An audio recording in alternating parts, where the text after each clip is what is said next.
Hello friends, ഇന്ന് പറയുന്നത് Thiruvananthapuram ജില്ലയെക്കുറിച്ചാണ്. 1949 July 1 സ്ഥാപിതമായി പ്രതിമകളുടെ നഗരം എന്നറിയപ്പെടുന്നു. പ്രാചീന കാലത്ത് ശ്യാനന്തൂരപുരം എന്നറിയപ്പെടുന്നു. കേരളത്തിൻ്റെ തെക്കേ അറ്റത്തുള്ള ജില്ല. ജനസംഖ്യ കൂടുതലുള്ള രണ്ടാമത്തെ ജില്ല. ജനസാന്ദ്രത ഏറ്റവും കൂടുതലുള്ള ജില്ല.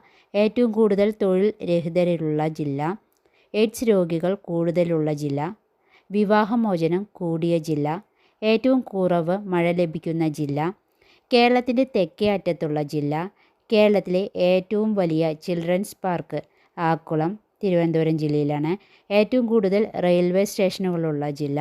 ഏറ്റവും കൂടുതൽ കുടുംബശ്രീ യൂണിറ്റുകളുള്ള ജില്ല. ജനമൈത്രി സുരക്ഷാ പദ്ധതി ഉദ്ഘാടനം ചെയ്ത ജില്ല. തിരുവനന്തപുരം ജില്ലയിലെ ഏറ്റവും വലിയ നദിയാണ് വാമനപുരം, 88 കിലോമീറ്റർ. കേരളത്തിൽ ഏറ്റവും തെക്ക് ഭാഗത്ത് സ്ഥിതി ചെയ്യുന്ന ശുദ്ധജല തടാകം വെള്ളായണിക്കായൽ. കേരളത്തിലെ രണ്ടാമത്തെ ഫിലിം സ്റ്റുഡിയോ മെറിലാൻഡ് തിരുവനന്തപുരം ജില്ലയിലാണ്. സ്വാതി തിരുനാൾ സ്ഥാപിച്ച നക്ഷത്ര ബംഗ്ലാവ് സ്ഥിതി ചെയ്യുന്ന ജില്ല. കേരളത്തിലെ നെയ്ത്ത് പട്ടണം ബാലരാമപുരം. തെക്കൻ കേരളത്തിൻ്റെ മാഞ്ചസ്റ്റർ എന്നറിയപ്പെടുന്നു.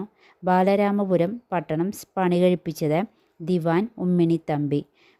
വിഴിഞ്ഞം പ്രാചീന കാലത്ത് രാജേന്ദ്ര ചോള പട്ടണം എന്നറിയപ്പെട്ടിരുന്ന പ്രദേശമാണ് വിഴിഞ്ഞം.